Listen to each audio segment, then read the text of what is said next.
Yan guys, bali si Deros namin nilalagnat. Kanina medyo nataranta kami ni Catherine. Kasi nung natutulog na siya, nanginginig siya. Nagmagawa ako ng motor, tapos si Catherine nagmagawa ng cake. Tapos tinawag ako ng Catherine na nanginginig siya, nangangatal siya. Tumayo agad ako. Tapos nagmadali kami, nag-asikaso kami. Nagtanong-tanong ako sa kapitbahay namin na kung paano nga dalhin daw namin sa ospital kasi nanginginig siya ng kinukumpulsyon. Tapos nagpanik kami lalo na sabi nga namin sa ospital. Naka-aircon kami, kaya nanginginig siya. Nung lumabas kami, nadali na sana namin siya sa ospital. Nasa ibig na kami nun, kumalma yung pakiramdam niya. Nawala yung pangangatal niya sa walang Diyos.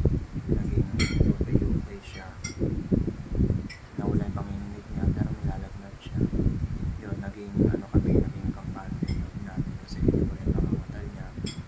Tapos yun, pinasok ulit namin siya dito sa bahay. Nakakalungkot na kasi New Year na bukas, tapos ganun pa kasi may lagnat siya. Yan, gabi na oh.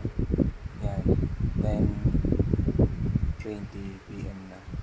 Bali, tinawag namin yung nanay ni Kat para samahan kami dito kasi hindi namin alam yung gagawin namin.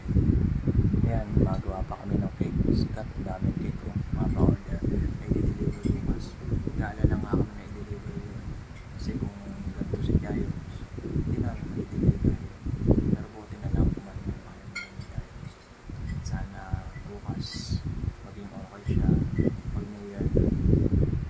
Baby namin, kawawa naman. Sana maging okay na yung pakiramdam niya bukas. Kasi nung una nito, isipon ako. Tapos naawa si Kat sa akin. Tapos kaninang hapon nung naglalaro kami sa labas, parang isipon-sipon na rin si Giles. No?